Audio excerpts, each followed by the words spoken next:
Y entonces esa primera etapa hace que yo me apegue a algunos momentos de mi vida que evocaban la presencia de mi padre.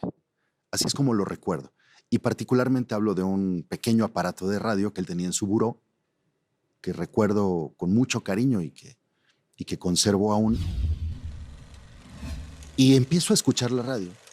Y la radio me empieza a llenar la vida de color, de energía, de música, pero al mismo tiempo de radionovelas, de comerciales, de programas de concursos, de crónicas deportivas, y me empiezo a meter en ese mundo. Creo que derivado de esta pequeña historia que acabo de hacerte. Ok, ese primer contacto con la radio, qué maravilla. Yo me acuerdo, yo soy más grande que tú, 4 o 5 años. Yo me acuerdo que la primera radionovela que yo escuché fue Amalia Batista.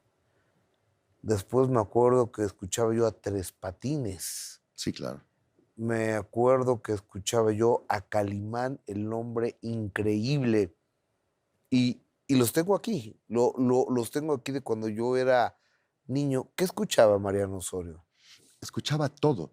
Se volvió no solamente un pasatiempo, sino una actividad para mí, recorrer el dial. Escuchaba Radio Éxitos, escuchaba La Pantera en términos musicales, pero escuchaba los Radio noticiarios. 590. La Pantera. La Pantera. Sí. ¡Wow! Escuchaba todo tipo de programas. Realmente me encantaba. Ponía mucha atención a los comerciales. Manténgase, entérese sin tener la vista fija. Así es. Qué gran eslogan de Radio Centro, ¿no? Ese era de Radio 1000. De Radio 1000. ¿Y conocías a los locutores? ¿Los escuchabas? ¿Quién fue el primer locutor que recuerdas de tu vida? Quizá José Manuel Gómez Padilla, cuando hacía La Hora Menuda, ¿lo recordarás? Mira, hoy tengo la fortuna de convivir con él cotidianamente, pero yo escuchaba a don Adolfo Fernández Cepeda, Wow. La Voz Universal en su momento también. Y te saluda. Sí, y escuché también mucho tiempo a Arturo Flores, a quien le mando un saludo. Que después La Voz se volvió, 97.7. pues sí, pero antes estuvo en Radio Éxitos mucho tiempo haciendo muchos programas. Te hablo precisamente de esa época. Ajá. Y podemos enumerar una lista enorme de figuras de la radio, ¿no? Sí, de talento, batas, pijamas y pantuflas, en fin, muchas Sergio producciones. Es correcto. Y Bolívar Domínguez. Bolívar, por supuesto. Así es que el tema deriva en que se va constituyendo una idea de algo que me empieza a fascinar, que no sé cómo funciona. Recordemos que estaba muy chico en edad y muy lejos de la Ciudad de México, desde donde se originaban esas señales. Entonces, Claro. pues, la verdad es que era un sueño en ese momento inalcanzable, pero a la vez me nutría todos los días. Y ahí nace mi pasión por el radio. 16 años tenías, Mariano Osorio, cuando entras a La Voz de los Atlantes. Sí. Estación de radio. Sí, mira qué bien enterado. No sabía que mi fama de entonces había llegado hasta tus oídos. Así es, señor. 16 ¿Qué años. hacías ahí en La Voz de los Atlantes? Por primera vez pongo un pie en una estación de radio, ahí mismo en Tula, a invitación de un querido amigo, Silvino, Adela, de Heriberto, a quienes también abrazo con un gran cariño siempre. ¿Y qué hacía ahí? Pues era asistente de producción. Es decir, en un esquema de una estación de radio local, pues ¿qué hacías? Pues lo que se necesitara, Gus. O sea, cargar la maleta, jalar el cable, hacer la instalación, ir por las cortar copias. La cinta y pegarla con Durex, Sí, ¿no? O sea, porque así se editaba antes, ¿no? Así es, ir por las copias o por los refrescos, empiezo, pero con una enorme intuición. De tal manera que, por un lado, se me abren grandes oportunidades y por otro lado, sé aprovecharlas. A ver, nomás déjame hacer un pequeño paréntesis antes de continuar. Si no hubieras tenido esa gran intuición y ese enamoramiento de la radio, no serías la estrella de la radio que eres el día de hoy. Eres un hombre radio. O sea, todo lo que hay en tu ser profesional es radio. Entonces, seguramente cuando entras por primera vez a una cabina, debiste haber sentido como una descarga eléctrica, ¿no, Mariano? Absolutamente. Y con el paso de los años voy nutriendo esas ideas, esas pasiones también, Gus, porque como comunicador uno tiene la obligación de explorar a fondo. Claro. Y mi tarea como comunicador está relacionada con todo aquello que contribuye al bienestar de las personas. Todo eso es de mi interés. Y entonces he explorado distintos mecanismos, como en su momento platicamos, el tema de los discos de reflexiones o las conferencias o mi experiencia por una compañía televisora de 5 años, el tema de la radio en la parte musical, pero en una ciudad chiquita, pero luego en una ciudad grande, pero en la parte cultural, con gente muy inteligente que me dejó mucho más de lo que me hubiera podido imaginar, como Juan José Arreola, Carlos Monsiváis, Andrés Enestrosa, Saltiel Alatriste. Estar en ese día a día, también en Ciudad de México, primero como un asistente de producción y después empezar a evolucionar y empezar a hacer trabajos reporteriles y después estar en una mesa de redacción, conducir un noticiario, estar a cargo de áreas en esta estación cultural y evolucionar durante todo este tiempo es lo que realmente me permite sentirme hoy satisfecho. ¿Recuerdas la primera vez que escuchas a través de los audífonos?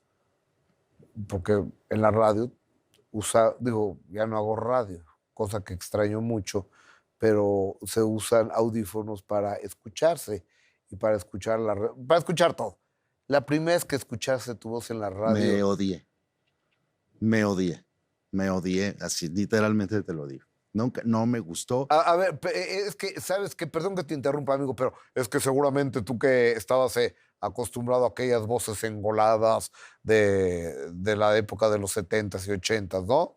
Seguramente habrá una razón vinculada a esto que dices, pero también con el tiempo aprendí a escucharme y a sacar provecho en términos de locución y aprender a manejar la voz de una manera diferente. 3, el nervio de las primeras veces es matador. Y 4, no me escucho exactamente igual, sino hasta que aprendo a hacerlo como tú me escuchas a mí.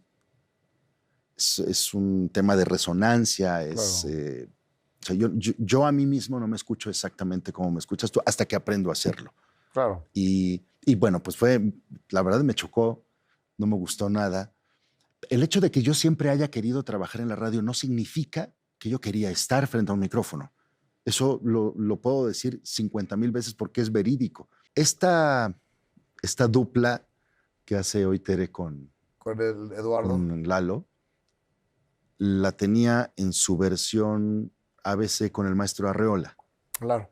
Y se daban unos agarrones, y había una intensidad y una fluidez de ideas y de inteligencia padrísima.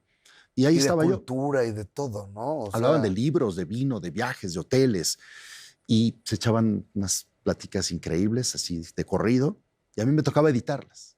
Padre. Yo empiezo a entender la radio de una forma distinta cuando llego ahí y Tere, junto con Marta Sosa, me dan la oportunidad de ser asistente del asistente del asistente.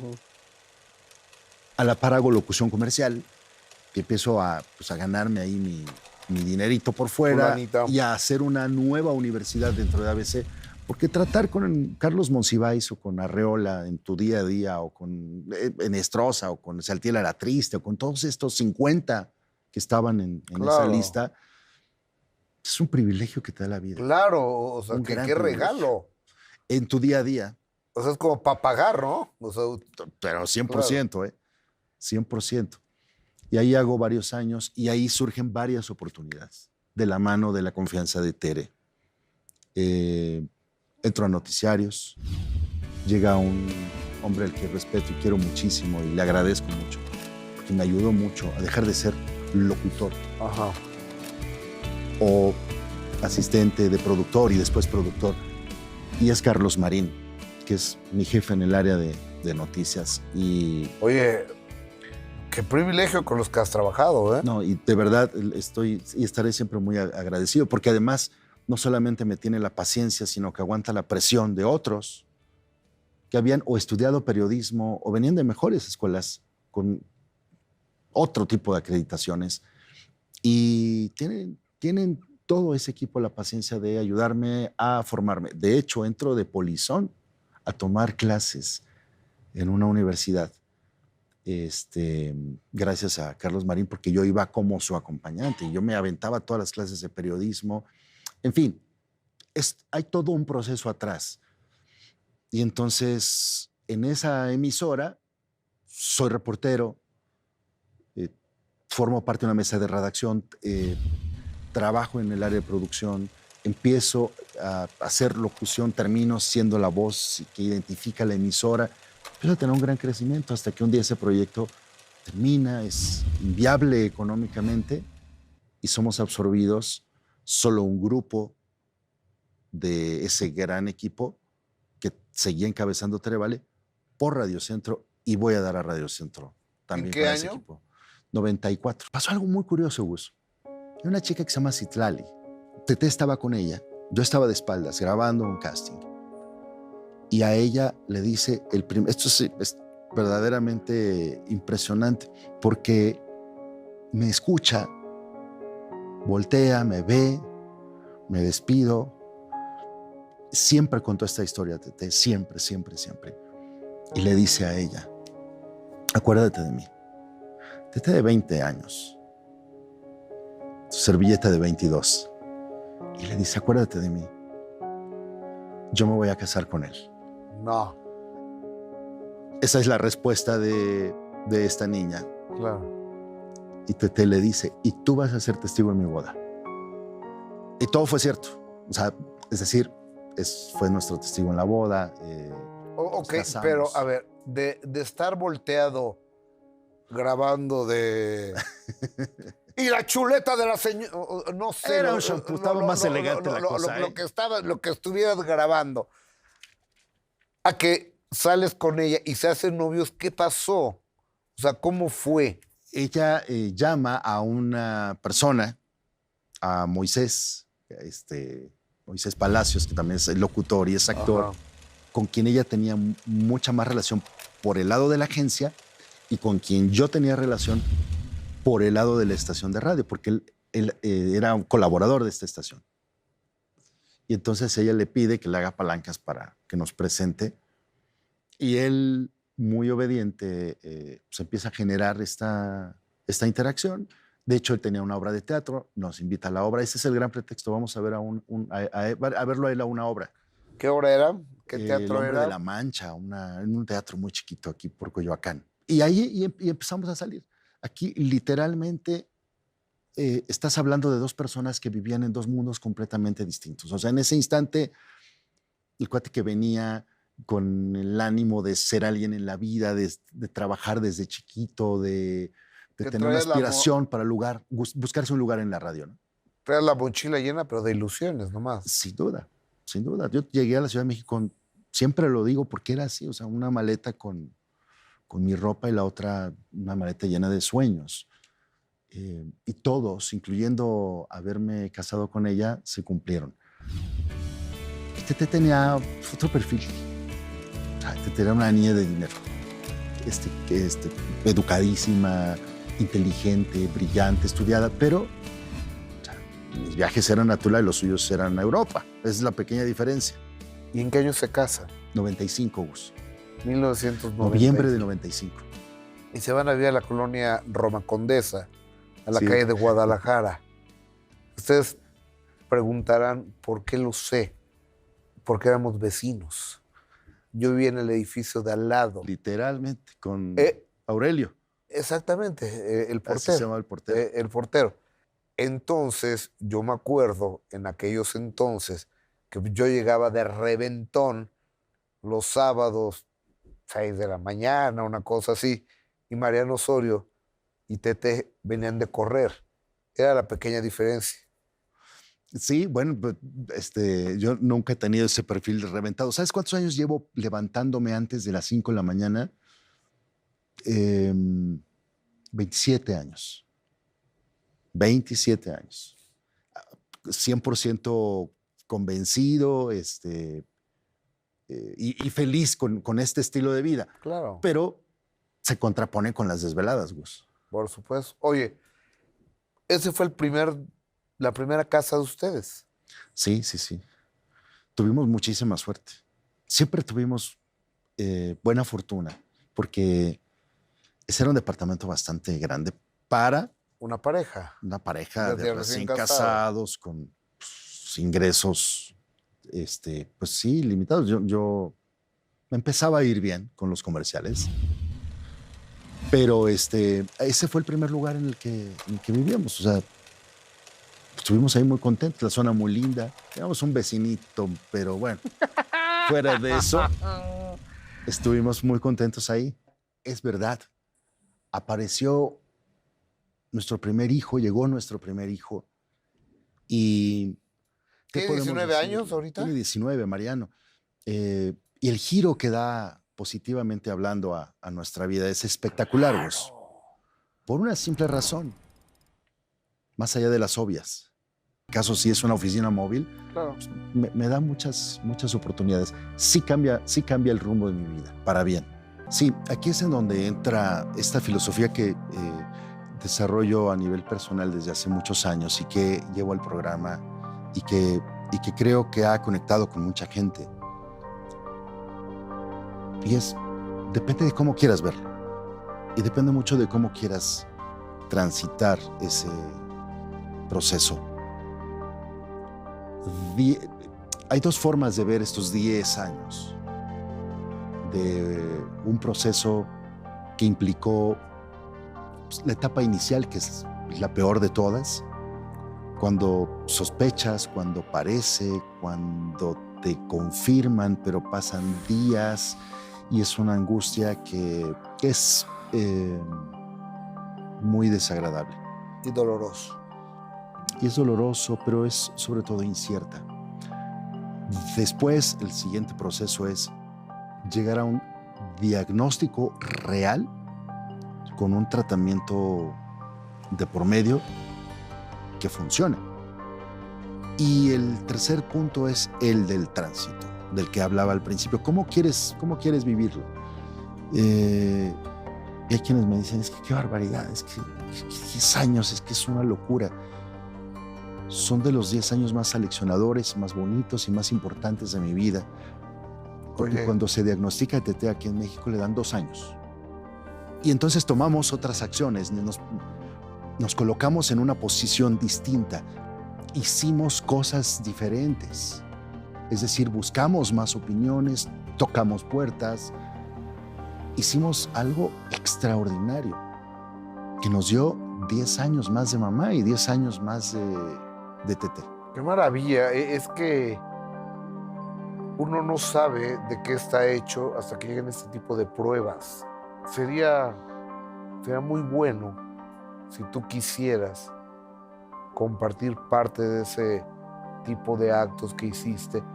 Digo, no para recomendarlo, no, Mariano no es oncólogo, o sea, pero Mariano es una persona que vivió eso. ¿Qué hicieron? ¿Qué hicieron para contrarrestar el cáncer? Bueno, lo primero que siempre hay que tener en cuenta, y hoy más que nunca, es que ante la menor sospecha, y me regreso para que no quede en mi anécdota, sino en algo que le pueda servir a las demás personas, es que ante la más mínima sospecha de un algo, una secreción rara, una bolita extraña, un bultito en donde no debería de estar, lo primero que tienes que hacer es buscar a un oncólogo que es el especialista en cáncer. Nosotros perdimos un tiempo muy valioso en las manos de su ginecólogo, que era un hombre aparentemente muy prestigiado, con muchos años de experiencia, un hombre viejo, de hecho, que pues uno pensaría, se la sabe, estas no se le van, ¿no? Esta no se le va. Y entonces nos dijo tonterías como, son bolitas de leche, o estás muy estresada, a ver, relájate. A ver, Mariano, llévatela a la playa, que se relaje, ponte fomentos de agua caliente. Y claro, tristemente caímos en el juego de escuchar lo que queríamos escuchar. Y te hablo de perder algunos días, quizás poquitas semanas. Cuando el tema se va agravando y cuando pues realmente no hay nadie a tu alrededor que lo haya padecido, Entonces empiezas a descubrir tu propia verdad. Y a base de una enorme insistencia, decidimos buscar, que es lo primero que tienes que hacer, una segunda opinión de alguien recomendado. Al final del día, creo que lo último que yo quisiera es que se malinterpretara eso, pero tuvimos que hacer y buscar todas las oportunidades necesarias para que Tete fuera atendida en el mejor lugar y con la mejor persona que nosotros creíamos tener disponible en ese instante. Así es que buscamos esas referencias, hicimos hasta lo imposible y no hubo nada que nos detuviera para hacerlo.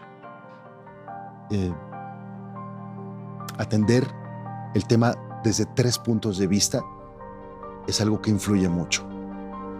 No solamente es la parte médica o física, la parte mental y la parte espiritual es ese algo que te lleva hacia algunos a alguna iglesia, otros a una caminata larga en España, otros que se van de rodillas a la villa. Ese algo que se llama fe, que sirve para justamente tomarlo cuando ya no hay nada de donde te puedas tomar, cuando vas en un túnel oscuro y cada vez más negro a altísima velocidad. Esa es la fe. Ahí es en donde aparece el algo en el que cada quien desee creer. Esa fue la tercera cosa importante, atenderlo desde estas 3 perspectivas. Resumido para que se recuerde mente, cuerpo, espíritu. Es una atención integral. Estadísticamente, está demostrado que en México, en Estados Unidos y en Latinoamérica, las personas que viven esta circunstancia en una familia generalmente son abandonadas por el marido, por diferentes razones que no juzgaremos bajo ninguna circunstancia. Economía, no puedo, no entiendo, hazle como puedas, etc. Esa nunca fue mi opción.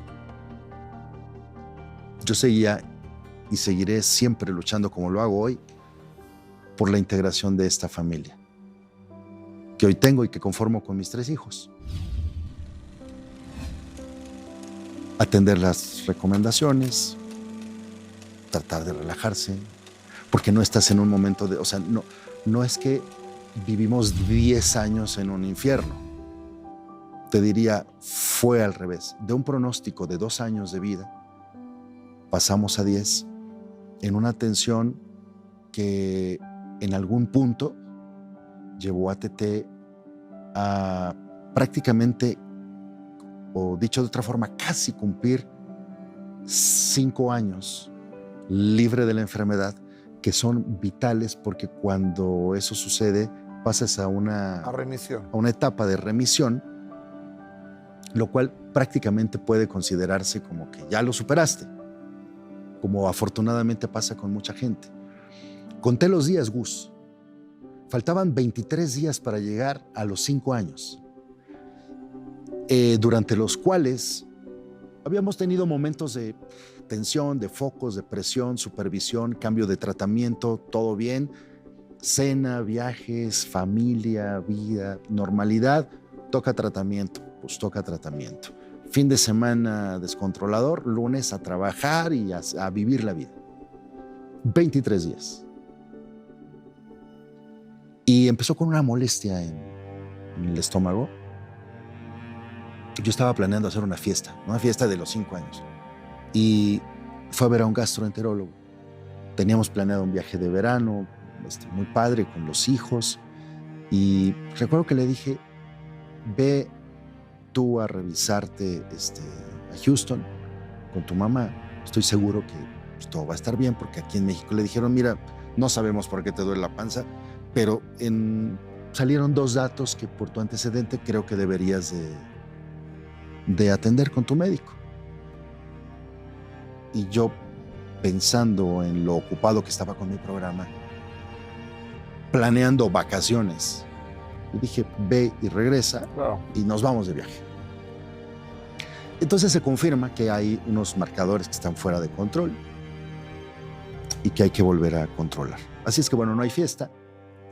Entramos a un nuevo proceso, nos vamos de vacaciones Y vienen otros 5 años como los primeros.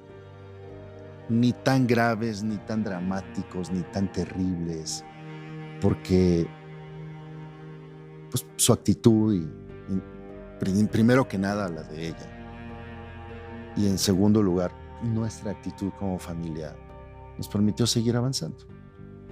Así es que vivimos en términos de prácticamente normalidad el segundo proceso de los 5 años, a veces con una revisión cada 6 meses, a veces cada año, de pronto cada 3.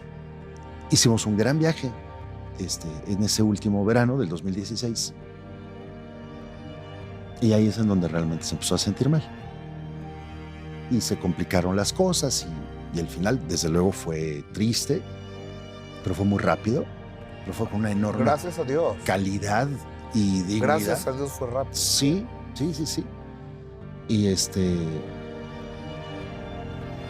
y pues bueno, sobrevino el tema de su partida un 23 de noviembre. Tú eres, obviamente, el marido. Duele mucho, pero no más que a tus hijos. Ha sido un golpe muy fuerte para los chicos, para los chavos. Es un golpe para toda la vida, para todos. Te recuerdo que además de hijos, de marido, te deja a su mamá y a su única hermana y a amigos y amigas que a la fecha sentimos y vivimos su presencia, porque te era una mujer con una personalidad increíble, encantadora, inteligente, y deja un vacío muy grande. Sin embargo, hay que reiniciar desde un nuevo lugar. Me comentas el tema de los hijos. Te comenté en su momento lo distinto que fueron los embarazos. Cuando pasa el tiempo, y pasan muchos años, y sobreviene este minuto que cambia nuestro destino, abrazo a mis hijos, nos abrazamos, y me doy cuenta de varias cosas bien valiosas. La primera, tengo unos hijos espectaculares. No los presumo como el papá orgulloso, quiero decir, son chicos súper bien formados. O sea, si hoy alguien me ve en la calle y me dice, bueno, ¿cómo le hará este pobre con 3 adolescentes? Te digo, la verdad está bastante más fácil de lo que te imaginas. Cada quien tiene un lugar, cada quien entiende en dónde está, cada quien da lo mejor que puede y que tiene. Por otro lado, también te diría, así como los embarazos son distintos, cada niño es diferente. Al principio pensaba yo en plural, mis hijos. Después me di cuenta que cada quien tiene una edad distinta. Cada uno de ellos tiene formas de entender la vida diferente y cada uno tiene un estilo distinto también, una personalidad diferente. Así es que recalculo y empiezo a desarrollar esta relación súper personal con cada uno para ciertos temas. Dejo de tomar decisiones en grupo cuando es momento de hacerlo. Empezamos de manera particular. Y avanzamos y caminamos y preguntamos a quienes debemos preguntar y vamos a terapia cuando tenemos que ir y platicamos y pues yo no le voy a cargar las preguntas naturales a las abuelas relacionadas con mi hija, pues porque viven en generaciones y en mundos distintos. Totalmente, así es que totalmente. Voy con una doctora joven, terapeuta, una ginecóloga que joven, mega super preparada. Sí. Es decir, es así de sencillo. Y caminamos de manera natural, al grado que hace unos días Mariano me regala un comentario que creo que él no sabe cómo te llegó. Me llegó. Llegué de hacer mi programa. Estábamos comiendo juntos ahí en la terracita de tu casa. Gracias. En un día muy agradable. Pues qué bueno, porque hace un frío en estos días, Mariano, pero sí, bueno. Antes del Frente Frío 34. Ajá. Un día muy, muy agradable. Estuvimos platicando y les digo, ¿qué creen? Hoy leí una nota que me preocupó, que no me gustó nada, porque habla de cómo creció la violencia intrafamiliar en nuestro país. Esto es de estos días del arranque del año. Y mi hija Regina, más chica, me pregunta, ¿qué es eso?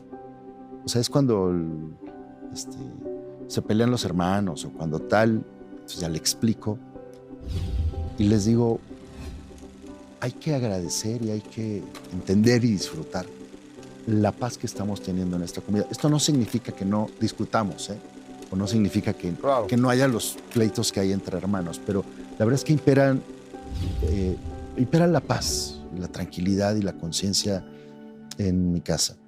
Entonces voltea Mariano y me dice, ¿tú sabes por qué tenemos esta paz? O sea, ¿por qué vivimos en paz? Les digo, ¿por? O sea, ¿por qué me lo preguntas o por qué crees?